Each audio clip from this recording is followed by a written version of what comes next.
अस्सलाम वालेकुम all to my YouTube family. कैसे हैं आप सब। आज है पहला रोज़ा माशाल्लाह माशाल्लाह से, और आप सबका पहला रोज़ा मुबारक हो रमज़ान का। इस वक्त बज रहे थे सुबह के 3 और मैं उठ चुकी थी और उठ के मैं गई सीधा फ्रिज की तरफ। और ये वही फ्रोज़न पराठे हैं जो मैंने बनाए थे और आप लोगों को बनाना सिखाया था अपनी लास्ट वीडियो में। तो वही पराठे मैंने निकाले और उसके बाद फिर मैंने यहाँ पे तवा गरम होने रख दिया था। उमर को आवाज़ें भी दे रही थी बीच बीच में से, वो सोए हुए थे। तो जब तक यहाँ पे तवा गरम हो रहा था मैं अपने बाकी के काम निपटा रही थी, फिर से जो चीज़ें निकालनी थी वो निकाल रही थी। और साथ ही साथ फिर उमर के लिए जो दूध का शरबत होता है ठंडा, वो भी बनाने की तैयारी कर रही थी। तो देखें ये पराठा मैंने यहाँ पे रख दिया, ये डीप फ्रोज़ हो रहा है तवे पर। तवा गरम होते ही डायरेक्ट मैंने पराठा इसके ऊपर रख दिया था। अब जितनी देर में डीप फ्रोज़ होता है उतनी देर में आप अपने दूसरे सारे काम कर सकते हैं। तो फ्रोज़न पराठा बना के रखने का यही फ़ायदा होता है कि आपको फिर उठ के ज़्यादा मेहनत नहीं करनी पड़ रही होती है इसके ऊपर के। आटा निकाला, पेड़ा बनाया, फिर उसको बेला, इतने में आपका आधा टाइम तो चला ही जाता है। तो इसलिए मैं प्रेफर यही करती हूँ कि रमज़ान में फ़्रोज़न चीज़ें बनाऊँ या ना बनाऊँ, लेकिन फ़्रोज़न पराठा, फ़्रोज़न चपातियाँ मैं ज़रूर बना के रख देती हूँ। तो साथ ही साथ मैं उमर के लिए वो जो लाल शरबत होता है दूध का, वो भी बना रही थी और यहाँ पे पराठे भी फ्राई कर रही थी। इतनी देर में वो भी उठ चुके थे और उठ के वॉशरूम जाके फ़्रेश हो गए थे। और जब मैंने बना के रखा तो वो पराठा अपना ले गया। उसके बाद फिर मैंने अपने लिए पराठा यहाँ पे फ्राई किया। अच्छा, उनको तो मैंने केरी के मुरब्बे के साथ दे दिया था, क्योंकि उन्होंने सालन का तो मुझे कुछ बोला ही नहीं था। उसके बाद फिर उन्होंने अचानक मुझे बोला कि मुझे सालन भी गर्म करके दे दो। बहरहाल, तो सुबह के वक्त सहरी में उठने का भी अपना ही एक मज़ा होता है। वैसे नहीं उठ पाते हम ना, उठाया ही नहीं जा रहा होता हमसे, इतना नेस्ती चढ़ रहा होता है। अच्छा जी, तो ये हमारी सिंपल सी सादा सी सहरी बन के तैयार हो गई है। पराठा, सालन, मुरब्बा और शरबत। तो उमर और मैं जब बाहर सहरी कर रहे थे, दोनों बच्चे उठ गए थे और पीछे से किरत भी आ गई थी। किरत को जब मैंने वापस ला के सुलाया तो मिट्ठू भी उठ गई थी। अच्छा, इन दोनों में यही होता है, एक अगर उठ जाती है तो वो दूसरे को उठा देती है। अगर किरत उठती है तो ए रो धोकर मिट्ठू को उठा देगी, और अगर मिट्ठू उठेगी तो वो अपनी जगह से हिल हिल कर करवट लेकर लातें मार के और बाल खींच कर किरत को भी उठा देती है। तो इस तरह से दोनों उठ जाते हैं। खैर, सहरी कंप्लीट की तो अज़ान हो गई और उमर यहाँ नमाज़ पढ़ रहे थे। जब उन्होंने नमाज़ अपनी कंप्लीट की तो फिर उसके बाद वो कुरान शरीफ लेके बैठे। उन्होंने कुरान पढ़ा और फिर मैंने नमाज़ पढ़ ली। और बहुत ठंडक थी माशाल्लाह से मौसम में। थोड़ी देर के लिए सो गई थी मैं। उसके बाद जब उठी तो इतना प्यारा मौसम हो रहा था, बहुत अच्छी और ठंडी ठंडी हवा चल रही थी। अल्लाह का शुक्र है, वरना पिछले रमज़ान में बहुत गर्मी थी पहले अशरे में, और नॉर्मली 2-3 रमज़ानों से ये हो रहा है, पहले अशरे में बहुत गर्मियाँ हो रही हैं। फिर भी घर का काम जो है वो मैं सुबह में ही निपटा देती हूँ। जल्दी जल्दी कोशिश करती हूँ कि सवेरे ही घर का काम कंप्लीट हो जाए। 9-10 बजे ख़त्म कर देती हूँ घर का सारा काम। बच्चों को नाश्ता करवाना, फ्रेश करना, और अगर रोज़ा नहीं होता तो मैं ख़ुद भी नाश्ता करके फ़्रेश हो जाती हूँ। तो यहाँ पे किरत नाश्ता कर रही थी और मिट्ठू को उस वक्त गर्मी हो रही थी, तो मैंने मिट्ठू का आधा बॉडी सूट खोल दिया था। उसके बाद फिर मिट्ठू को भी फ्रेश किया और सुला दिया था। और साथ में फिर किरत और पापा बैठ के ब्लॉग्स बनाने लग गए। तो ये तो खैर डेली रूटीन में ही होता है। अगर उमर घर पे होते हैं तो वो किरत के साथ बैठ के खेल रहे होते हैं, वरना किरत मेरी जान खा रही होती है। ये जो प्याली है ये मिट्ठू के खाने की है। माशाल्लाह से 4 महीने पे है मिट्ठू। तो मैं बिल्कुल पेस्ट बना के और बिल्कुल प्यूरी, जो पतली सी प्यूरी होती है वो बना के फ्रूट का जो है वो मिट्ठू को खिलाती हूँ। आप भी खिलाया करें अपने बच्चों को, अगर आपका कोई बच्चा इस एज में है तो, ताकि आस्ते आस्ते उसको खाने पीने की आदत जो है वो शुरू हो जाए, क्योंकि खाली दूध से बच्चे का पेट नहीं भरता। तो इस बात का भी आप ख्याल रखें। देखें हवा कितनी प्यारी चल रही है। बहरहाल, फिर किचन में आ गई थी मैं। दोपहर हो रही थी और कुछ बर्तन जो थे जो जमा हो गए थे, जब मैं बच्चों की वजह से नहीं धो पा रही थी। और बच्चों को नाश्ता जब दिया, बच्चों को क्या, किरत को जब नाश्ता दिया और बाकी जब दूसरे सामान निकाले फ्रिज से, फ्रिज खाली किया तो बर्तन जमा हो गए जो दोबारा से धोए। फिर फ्रिज से मैंने टमाटर भी निकाले। टमाटर बहुत ज़्यादा थे, देखिए माशाल्लाह कितने खूबसूरत टमाटर हैं ये। अच्छा, ये टमाटर मेरी अम्मी ने भेजे थे, उनके एक्सेस आए हुए थे तो अम्मी ने आधे टमाटर मेरे पास भेज दिए थे। तो मैंने सोचा इनका क्यों ना केचप बना के तैयार किया जाए। चीनी और सिरका मेरे पास मौजूद थे। तो सबसे पहले मैंने टमाटर आधा किए, 1.5 से 2 किलो मैंने टमाटर लिए और उनको वॉश करके मैंने जल्दी जल्दी काटना शुरू कर दिया था। आप किसी भी शेप में टमाटर काट लें, कोई मैटर नहीं करता है। टमाटर 2 से 3 किलो ले लें। आजकल माशाल्लाह से बहुत अच्छे और सस्ते टमाटर आए हुए हैं, बिल्कुल फ्रेश और एकदम लाल लाल, बस देख के दिल करता है कि खा जाए, लेकिन कितना खा सकते हैं। तो बेहतर है कि आप उनको अच्छी तरह से यूटिलाइज़ करें ताकि आपका जो टमाटर है वो ख़राब भी ना हो और आपके पैसे भी वेस्ट ना हो। तो थैंक यू सो मच अम्मी, आपने इतने अच्छे और फ्रेश टमाटर भेजे और मैंने उसको यूटिलाइज़ कर लिया। तो आज मैं केचप बनाने लगी थी। टमाटर मैंने जैसे बताया 2 किलो मैंने लिए थे, 1.5 से 2 किलो टमाटर थे। उनको अपने हिसाब से वॉश करके जो है किसी भी साइज़ में आप काट लें, लेकिन बर्तन जो है वो गहरा होना चाहिए, ये खुला बर्तन होना चाहिए, ठीक है। एक छोटा सा मैंने प्याज लिया है, तकरीबन 2 से 3 टेबल स्पून आप प्याज ले लें। एक दालचीनी मैंने ली है और 3 इंच की, काफ़ी है, 3 इंच की दालचीनी ले लें आप। 3 से 4 लौंग ले लें और अदरक लहसुन का पेस्ट जो है वो 1 टीस्पून आप डाल दें। तो मैं कोशिश कर रही थी कि थोड़ा कैमरा जूम हो जाए ताकि आपको सही से नज़र आए। आँच आप मीडियम रखें, इस पर तेज़ आँच नहीं करनी है और बिल्कुल स्लो भी नहीं करनी है, मीडियम आँच करनी है। और 15 मिनट के लिए इसको आप ढक के छोड़ दें, उसी में ही ये गल जाएगा। तो जब तक हमारा जो टमाटर थे वो पक रहे थे, उतने इमली और पुदीने की चटनी बनाना शुरू कर दी थी। पुदीना 1 गड्डी लिया था मैंने, लहसुन 1 पूरी डली उसमें मैंने डाली है और इमली जो है वो मैंने आधा कप लिया था, उसका गूदा निकाल लिया था। और हरी मिर्चें आपको जितना स्पाइस पसंद है उतना आप डाल लें। तो बस नमक के साथ मैंने चटनी तैयार की और ये समोसे, पकोड़े, रोल जिसके साथ भी आप खाना चाहें बहुत मज़े के लगते हैं। चाहे तो दही बड़ों के ऊपर भी आप डाल लें, चाट के ऊपर भी आप डाल लें। ये चटनी बहुत ज़बरदस्त लगती है, ज़रूर आप ट्राई करिएगा, बहुत अच्छी लगती है ये देखें।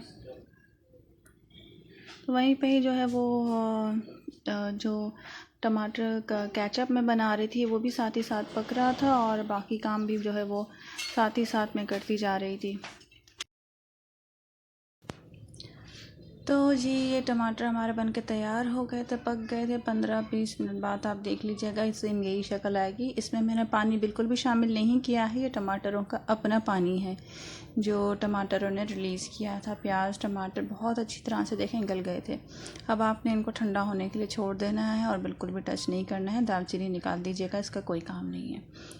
तो जब तक केचप का जो अमीज़ा बनाया था वो तैयार हो रहा था, मतलब ठंडा हो रहा था, इतने में मैंने बर्तन धोए, किरत के लिए पानी बॉईल किया और चावल बॉईल किया, उससे भूख लगी थी। फिर काम निपटा के मैंने देखा तो ये ठंडा हो चुका था। उसके बाद मैंने ब्लेंडर में डाला और इसकी बहुत ही बारीक सी एक प्यूरी तैयार करती थी और फिर उसको छन्नी से मैंने छाना है। छानना ज़रूरी है क्योंकि आप ब्लेंडर से भले उसको ब्लेंड कर लें, जितना बारीक चाहे उसको ब्लेंड कर लें, लेकिन जो टमाटरों के छिलके हैं वो उसके ज़र्रे फिर भी मौजूद रहते हैं और बीज कहीं ना कहीं ज़रूर मौजूद रहता है टमाटरों का। तो मेरे पास तो छोटी ये चाय की छन्नी थी, सेम यही छन्नी अगर आपको बड़े साइज़ में मिल जाए तो क्या ही बात है, उससे आपका काम बहुत जल्दी हो जाएगा, ठीक है। तो आपके पास वो छन्नी हो तो ज़बरदस्त काम हो जाएगा आपका। तो ये सारी सॉस जो है टमाटर की जो प्यूरी हमने बनाई है वो हमें जल्दी से छान लेनी है, ठीक है। उमर आके मुझसे पूछ रहे थे ये तुम क्या कर रही हो, मैंने कहा टमाटर केचप बना रहे हैं। तो कह रहे हैं कि अच्छा ठीक है, मीठी करना, सही है। बहरहाल जितना भी पेस्ट आपने बनाया था टमाटर का, जो प्यूरी थी, उसको अच्छी तरह से आपने छानना है। कहीं पे भी टमाटर का कोई बीज या प्यूरी नहीं रहनी चाहिए और अच्छा खासा कचरा आपको एंड में नज़र आ जाएगा जब आप खुद ये काम करेंगी। तो देखिए ये कितना सॉसी हो रहा है, कहीं पे कोई छिलका वगैरह कुछ भी नहीं है। फिर आपने इसने चूल्हे पे चढ़ा देना है और हल्की आंच रखनी है। 1 कप मैंने फुल भर के इसमें चीनी डाली है। बार बार मैं यही कोशिश कर रही थी कि कैमरा जो है वो बिल्कुल सही डायरेक्शन में हो जाए। जूम कर रही थी फिर दूर कर रही थी ताकि सही नज़र आ जाए, क्योंकि पतीली जो है वो मैंने दूसरे चूल्हे पे रखी थी जो सिंगल है। ये सामने जो चूल्हा है ये डबल है, इस पर जलने का ज़्यादा ख़तरा रहता है। 1.5 कप जो है मैंने सिरका इसमें शामिल किया है। आपके पास अगर 1 कप भी है तो भी काम चल जाएगा। 1 कप भर के चीनी डालनी है। 1 से 1.5 कप आपने सिरका शामिल करना है। हाफ़ टेबल स्पून यानी 1 टीस्पून मैंने इसमें नमक शामिल किया था। और लाल मिर्च का जो पाउडर है वो आप थोड़ी देर में मैं डालूँगी इसमें, वो भी मैंने इसमें 1 टीस्पून से थोड़ा कम डाला था। और ये कंसिस्टेंसी आप देख लें। रोशनी की लाइट की थोड़ी सी कमी होगी क्योंकि असर का वक्त शुरू हो गया था। मैं पूरे दिन से ही काम में मसरूफ़ रहती हूँ, चाहे रमज़ान हो या नॉर्मल डेज़ हो। मेरा काम जो है, मेरा दिन जो है सुबह उठते जो शुरू होता है और काम जो मेरे स्टार्ट होते हैं तो बस वो मेरे रात के सोने तक चलते रहते हैं। पूरा मेरा दिन बिज़ी चलता है और बच्चे भी बहुत तंग कर रहे होते हैं इसी दौरान। तो आँच आप देख लीजिएगा, आँच बिल्कुल स्लो होनी चाहिए और इसी आँच में ये आपका जो केचप है ये पकेगा, ठीक है, ताकि टमाटरों का जो बचा कुचा कच्चापन है वो भी ख़त्म हो जाएगा और फिर आप देखेंगे कितना ज़बरदस्त जो है वो बनेगा आपका केचप।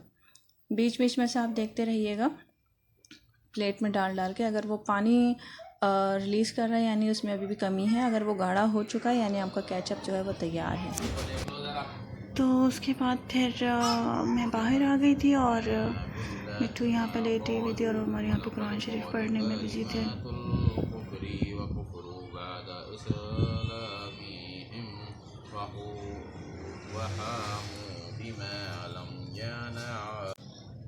अब बारी आती है अफ्तार की। तो जैसे कि मैंने आपको बताया था कि मैं घर में अफ्तारी मोस्टली नहीं बनाती हूँ, मेरी अम्मी भेजती हैं। तो ये पकोड़े, फ्रूट्स और इसके अलावा और भी काफ़ी सारी चीज़ें थी जो अम्मी ने भेजी थी। लेकिन अब आप देखिएगा कि उमर जो है इनमें से क्या क्या खाते हैं और कितना खाते हैं। तो अफ्तारी हमारी ऐसी ही होती है। अज़ान का वक्त होने वाला था, दुआएं मांगी और फिर अफ्तार हमने अल्लाह का नाम लेके शुरू किया।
तो जी अफ्तारी हमारी कंप्लीट हो गई और ये देखें 1 या 2 पकोड़े होंगे जो उमर ने लिए थे और बस उनका ज़्यादातर ज़ोर जो होता है अफ्तारी में वो फ्रूट्स और लाल शरबत की तरफ होता है। अच्छा, उसके बाद फिर मैं किचन में वापस आ गई और ये देखें बबल्स नज़र आ रहे हैं आपको। उसी फ्लेम में ही ये पकता रहा है और ये इतना पका है कि इसके अंदर पूरी तरह से बबल्स आ गए। अगर मैं इसके ज़्यादा करीब जाती तो वो छींटे मेरे हाथों पे लग रहे थे। बस ये पोजीशन है कि आपका जो केचप है वो बिल्कुल तैयार हो चुका है। ये देखें इसकी थिकनेस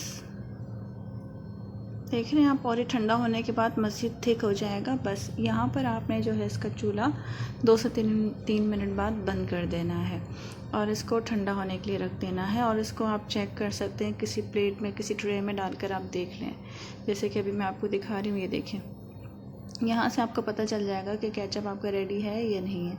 देखें पानी नहीं टपक रहा है इसमें से और जो बह रहा है वो केचप है। और ठंडा होने के बाद ये भी नहीं बहेगा, इतना थिक हो जाएगा। और ये मैंने टेस्ट किया था, माशाल्लाह माशाल्लाह बहुत मज़े का बना था। घर में बनाने का फ़ायदा ये होता है कि देखें बच्चों को बहुत पसंद होता है केचप, तो जब आप घर में बनाते हैं ना तो फिर किसी चीज़ का डर नहीं होता कि ये खाने से इनको नुकसान ना हो जाए, फिर वो आराम से खा लेते हैं। तो ये देखें, कोई भी इसमें मैंने कलर शामिल नहीं किया था, कोई भी ऐसी थिक करने की चीज़ मैंने इसमें शामिल नहीं की थी। ये ख़ुद पका है और ख़ुद इसने अपना नेचुरल कलर लिया है, जैसे बाज़ार का केचप होता है बिल्कुल वैसा कलर। वो लोग तो फिर भी शायद कुछ कलर और पता नहीं क्या क्या मिला देते हैं, लेकिन घर में जब आप बनाएंगे कोई कलर मिलाने की आपको ज़रूरत ही नहीं पड़ेगी और ना ही कोई थिकनेस करने की इसमें ज़रूरत पड़ेगी। सिरका जो है वो आपने जो इसमें डाला है वो इसको प्रिजर्व करेगा और ख़राब होने नहीं देगा। बस ये है कि आपने रखना फ्रिज में है।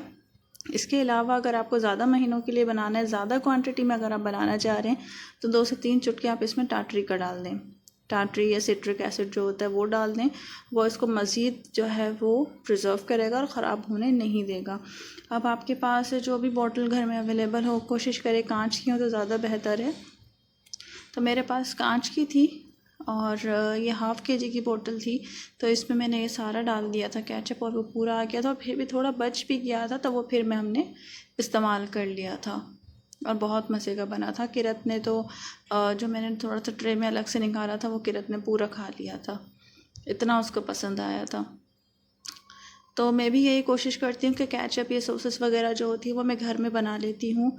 अगर टमाटर सस्ते हैं तो फिर तो आप भी ज़रूर बनाएं, बहुत अच्छा होता है ये, बच्चों के लिए बहुत अच्छा है। कम से कम आपको तसल्ली होगी कि ये खाने से बच्चे की सेहत पे कोई नुकसान नहीं पड़ रहा, बल्कि वो मज़े लेकर खा भी रहा है और आपको जहनी सुकून भी होगा। तो ये जो मैंने बनाया है ये एटलीस्ट जो आप रखेंगे इसको कांच की बोतल में डाल के तो कम से कम 2 महीने आपके आराम से निकल जाएंगे और ये इतना मज़े का बनता है। ये देखें, इस ट्रे में जो है मैंने थोड़ा सा निकाला था, ये तो अभी चेक कर रही थी मैं, उसके बाद थोड़ा सा जो बचा था वो मैंने निकाला था, तो वो किरत सारा खा गई थी, इतना मज़े का ये बना था।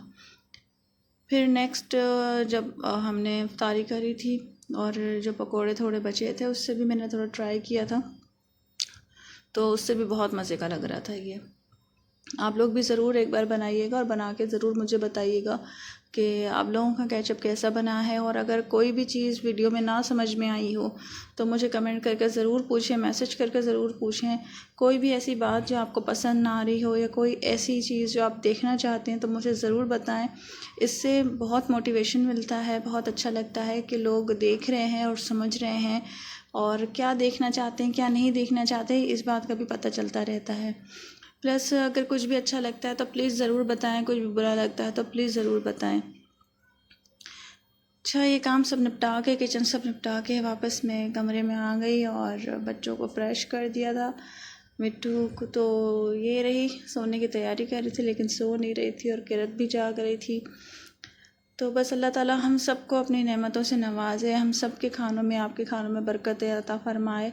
इस रमज़ान के सदक़े में हम सबको माफ़ कर दे, जो इस दुनिया से जा चुके हैं, जो इस दुनिया में हैं, हम सब की मग़फ़िरत अता फ़रमा दे। रब्बुल ज़ुल जलाल किसी को भी औलाद का दुख ना दे और किसी को भी माँ बाप का दुख ना दे। अल्लाह ताला सब बच्चियों के नसीब अच्छे करे। मैं भी बहुत दुआएं करती हूँ, आप लोग भी बहुत दुआएं करें और अपना और सबका बहुत बहुत ख्याल रखें। वीडियो पसंद आया तो प्लीज़ लाइक शेयर सब्सक्राइब ज़रूर करें। अपना बहुत ख्याल रखें। अल्लाह हाफ़िज़।